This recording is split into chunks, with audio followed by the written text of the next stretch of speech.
My name is Dondo. I am the director of the Sexual Rights Center. So I'm going to share one of our best practice stories that we have had as an organization. The Sexual Rights Center has been working with religious leaders for about 3 years now. And part of our success with religious leaders is the amount of leverage, the amount of distance we have moved in terms of their growth and understanding of the issues affecting LGBT communities.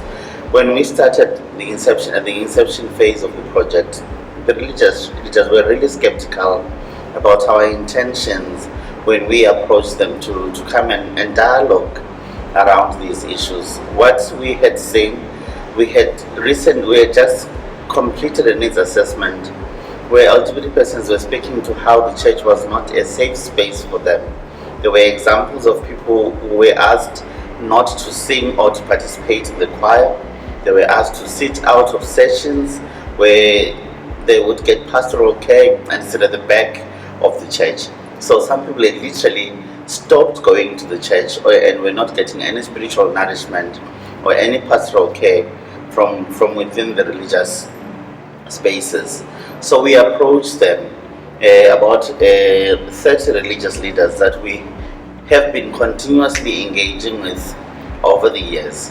What we have seen in one of the sessions, we were commemorating an event called the International Day Against Homophobia and Transphobia, ITAHOT, on May 17, 2015. So we had brought together religious leaders, we had brought together communities, our communities of LGBT persons and their parents. We were speaking to issues of love as a family value in different spheres, the importance of love within the religious circles, the importance of love within the church, and having ministries that were affirming of LGBT persons. We were speaking of the importance of love within the family space itself. So we had narratives of LGBT persons speaking of their experiences of the lack of love and the positive aspects of getting love from family members. It could be parents, it could be siblings, it could be the extended family in broad. We also had family members of persons who are LGBT persons speaking to their life journeys with their children as lesbian girls or as with their gay children, with their gay sons. So we had quite a lot of exchanges within that space. We also had invited an organization called Contact Family Counseling Services. So we had psychosocial counselors from Contact Family Counseling Services also give narratives of the importance of love within the family space for LGBT persons.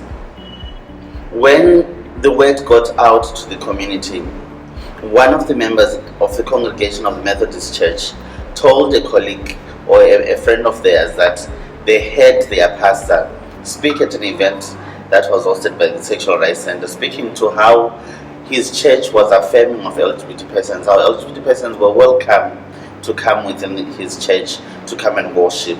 So two Sundays after the ITAHOT event, there was a woman within the Methodist congregation led by Reverend Mudenda who came up and gave testimony of how she has been a lesbian woman all her life, and how she was proud and that she had heard that the pastor was speaking at an event that the Sexual Rights Center had organized, and that she had been praying about not being lesbian, if it would go away, and that when she realized this is not going away, she had kept it a secret. But when she had heard that the church was affirming, she came out to the church. When the reverend heard this, he asked other members of the congregation to ask if there were any other people that felt the same or that way in the same circumstance as this woman. There were 4 other members of the congregation that were reported to have stood up and said, we also feel the same, we are in the very same situation that this woman is speaking. They were very welcome within the church. So for us, this was an expectation that we would have expected after quite a long time. This spoke to an impact level, and an impact level come too soon because we had not put up structures for immediate support in terms of educating and engaging with congregations more so that they are ready to receive LGBT persons. So we feared that even as they left the congregation, there's a possibility they may be outed, they may face even negative attitudes and backlash from even outside the communities. They could even lose their jobs to their employers. So we are at a time when we have been doing a lot of fundraising, seeking to engage the communities more deeply, engage with families in a sphere that is more affirming, have peer-to-peer and family-to-peer altruistic learning where people actually speak to the issues that they face as families. One of the positive things that came out is we have the notion within our African context that speaks to being LGBT as an African. So families were there to see that the phenomena of LGBT persons does not happen as a personal fable to specific families. It occurs in all different pockets of families for reasons unknown. So it was very affirming for LGBT persons and their families to see that this is not only something peculiar to those families. So it was a chance for people to explore their love as a family value and to affirm their love for LGBT persons that they live for.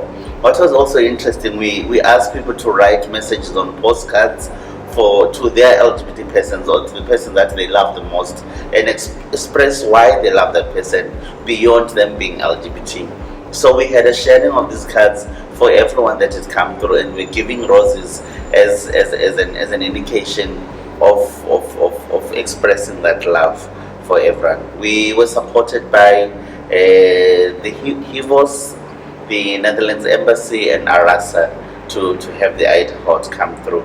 We will continue with Aida Hot for 2016. We are hoping to explore positive narratives of LGBT persons within the community. One aspect that we think we will do is we're going to have solidarity messages from within the region, from all over the world. We will reach out to celebrities, to human rights defenders that are very prominent, to send in 2 to 6 minute video clips of their messages of solidarity as we commemorate. So as between now and May 17 in 2016, we have started a process of recording and finding the stories of love from within the community and the experiences of success and resilience in a context that criminalizes the being of LGBT persons.